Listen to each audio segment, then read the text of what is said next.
vocês acreditam que certos hábitos, eles estão presentes em, majoritariamente, quase todos que ficaram milionários? A gente consegue observar e falar, cara... Por exemplo, a gente pega uma pessoa que não tem dinheiro ainda, mas tem hábitos muito bons, você olha pra ele e fala, cara, mantida, sabe, essa batida desse camarada, acho que no futuro ele vai ser milionário. Ou não. Vocês discordam disso? Deixa eu tirar uma dúvida sobre o título do programa. Sim. Porque aqui mesmo ao vivo, é que hábitos de quem é milionário ou hábitos para ficar milionário? Porque, ou seja, qual é o enfoque? São diferentes. Porque... A reflexão começa aí. Começa assim, quem tem dinheiro tem esses hábitos ou quem tem esses hábitos ganha dinheiro, ganha este dinheiro? Qual é o enfoque? O enfoque é mais os hábitos que vão te levar até o milhão. A ficar, a pessoa prosperar, a pessoa progredir. Muitas vezes aquilo que te leva até o milhão não é a habilidade necessária para que você mantenha esse patrimônio. Então eu queria saber também quais seriam esses hábitos para que você possa manter o patrimônio. Porque tem gente, infelizmente...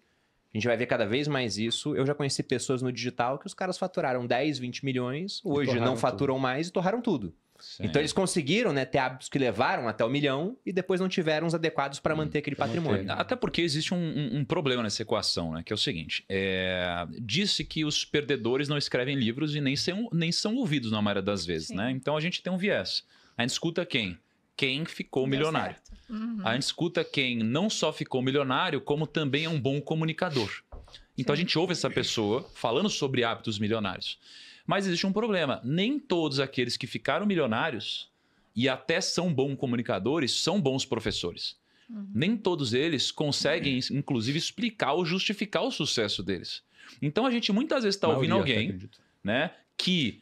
pediu licença para falar e está sendo ouvido porque ele atingiu o resultado, mas ele está ensinando algo que não necessariamente foi o motivador do sucesso dele, e a gente vai pegar o que ele faz no dia a dia de hoje para tentar modelar e chegar no mesmo resultado que ele chegou. Mas não foi aquilo que ele fez. Não. Então acho que por isso que a pergunta do Flávio é tão importante, porque é uma diferença muito grande. E eu particularmente, cara, eu acho que a maioria dos conselhos hoje, para ficar milionário, ou o hábito dos milionários, etc., eu acho que a maioria não funciona. Eu ouso dizer isso daqui. Por isso que eu acho que o programa de hoje é importante, porque a gente tem pessoas muito bem-sucedidas aqui, que de fato têm muito resultado, e não só isso, são bons professores e comunicadores. Então acho que vai ser legal ouvir o que vocês têm a dizer. E acrescentando o que você está falando, que seria mais grave ainda, é que às vezes quando a pessoa se comunica bem, ela nunca ganhou nada na vida, mas comunica bem, e finge bem. E quando ela finge bem, e aí ela começa... no imaginário das pessoas se tornar uma autoridade sobre um assunto que ela jamais realizou, que ela jamais fez. E a internet, ela é democrática e ela tem esse risco, né? Nós temos o risco de ouvirmos pessoas erradas sobre determinados assuntos. Sim. Ou pessoas certas que não se comunicam bem, como você acabou de dizer agora, e acabam colocando. Bom, filosofamos bastante, Perini. Não, mas então, a questão sobre essa pergunta que você fez é tipo o pessoal que toma banho de banheira de gelo hoje em dia. Sim. Aí todo milionário toma banho de água. Eu não. Começa por aí minha reflexão, tá? Tem essa gelo história? De manhã. E aí o cara... Senão não ganha dinheiro, se não tomar... Ih, tô ferrado. Eu tomo, mas não é por causa do dinheiro. Mas no geral, a pessoa que você tem toma, dinheiro Você toma banho de gelo? Então esse hábito de milionário? Na verdade, já faz uns meses que eu não entro, porque dói muito, cara. É muito doloroso. Mas eu comprei por conta de diminuir a inflamação. Bem, né? Depois do jiu-jitsu, tá todo dolorido, você entra lá e é bom, né? Mas a só questão que isso não tem a ver com 1 milhão. Ele só comprou depois de estar muito milionário. Não foi antes, entendeu? E você pode acordar às 5 horas da manhã também. Tem a ver com hábito milionário? Eu sou contra. Eu acordava lá atrás por causa do exército. E acabou que eu fiquei rico, entendeu? Eu acordei poucas vezes para fazer live com ele, porque ele fazia uma live às 5 da manhã. Aliás, a última eu nem dormi, né? Eu varei, aí depois eu dormi depois da live. Mas esse é um ponto interessante mesmo, porque no YouTube eu já fiz vídeos algumas vezes sobre essa temática de hábitos. Sim. Eu sempre começo falando que, olha, tem que tomar cuidado com o que você vê as pessoas fazendo, porque o dono de Blockbuster, que acordava às 5 da manhã, entrava na beira de gelo, meditava, ia pra caramba, ele quebrou igual aquele que não fazia nada disso. Então não adianta ter os hábitos e estar utilizando no local errado, né? Você pegou um modelo de negócio, tá fadado ao fracasso, por exemplo. Mas tem muita coisa que eu vejo em pessoas que tiveram sucesso que são comuns. Por exemplo, são pessoas que, no geral, se comunicam bem. Se você acha um cara que teve sucesso sem se comunicar bem, cara, ele deve ser muito bom em alguma outra coisa. Ele deve ser melhor ainda, né? Ele é muito bom. O Nassim Taleb, ele fala isso, que se você... Ele dá um exemplo muito interessante. Se você acha um médico que não tem aquela aparência estereotipada de médico, o cara parece, sei lá, um caminhoneiro, entendeu? Meio brutão, assim. E o cara tá no topo da carreira, ele deve ser muito melhor do que os outros médicos que têm aparência de médico. Porque ele venceu uma série de barreiras que a gente coloca por conta de estereótipo. A gente avalia as pessoas por aparência, comportamento. Então eu queria realmente saber se vocês, na jornada, conseguiram identificar hábitos que vocês tinham que falar, cara, esse negócio realmente me levou mais longe. Ou não, se você acha que não existe nada disso. Eu acho que existem causalidades, sim. Existe uma relação de causalidade entre comportamento e resultado. E não só acredito nisso, e como vejo que grande parte das pessoas tem muita dificuldade em criar associação entre causa e efeito. É como se as coisas dependessem muito do aleatório, dependessem muito de sorte.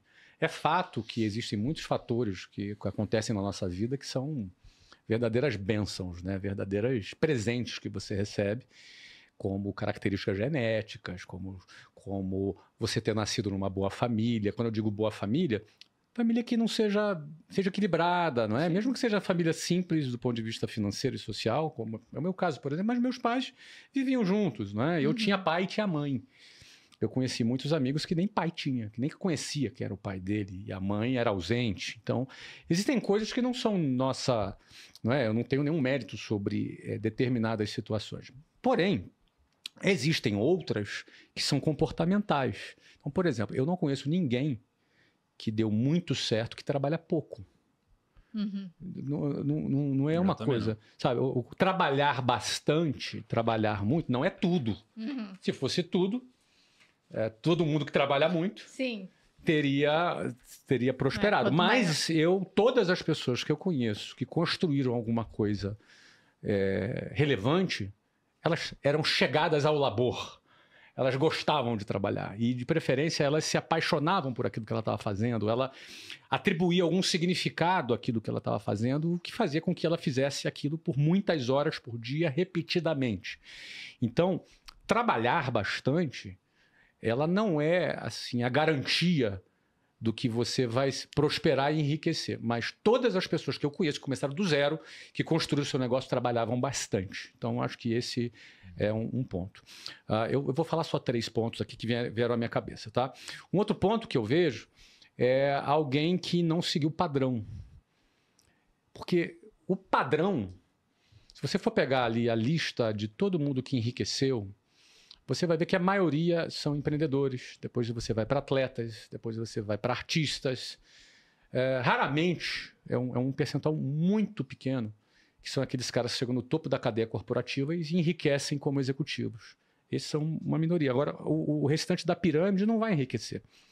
Então, se a gente tem todo um modelo tradicional, um modelo de ensino tradicional, todo um status quo da sociedade que te conduz ou a ser um funcionário público ou a ser um funcionário CLT, ou seja, o cara que conseguiu se desgarrar desta linha de montagem e teve a coragem de, cara, sei lá, ser um atleta, porque o cara para ser atleta tem que ter coragem. Sim. Um atleta sempre tem aquela pergunta, pô, legal, você joga futebol, né? E você trabalha com o quê? Geralmente é assim, é igual artista. Pô, não, você canta, pô, legal, e você trabalha com o quê?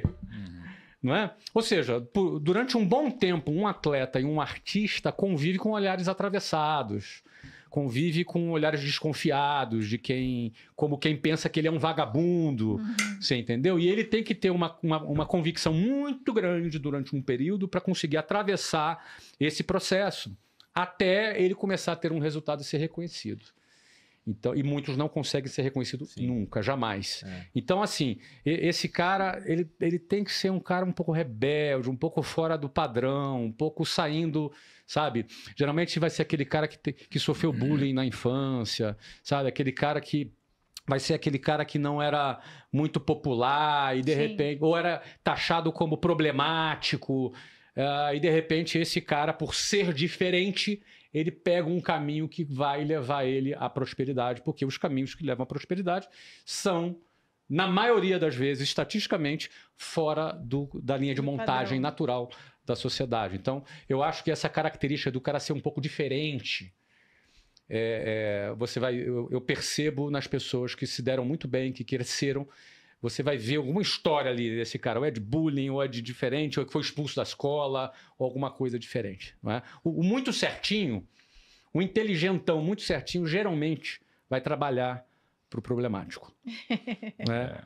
O muito inteligente, geralmente, trabalha para o mais corajoso. É verdade. E o mais corajoso é o fora do padrão, porque o padrão é diferente. Então, eu também citaria essa característica aí que tem. Outra coisa é o cara um pouco obcecado. Ele é um pouco obcecado. Todo cara que deu certo, ele é um cara meio obcecado, entendeu? É uma palavra negativa, obcecado, parece uma coisa... pode não ser saudável em alguns momentos, não é? Mas ele é um cara que não tira as coisas facilmente da cabeça. Ele é meio obcecado com aquilo.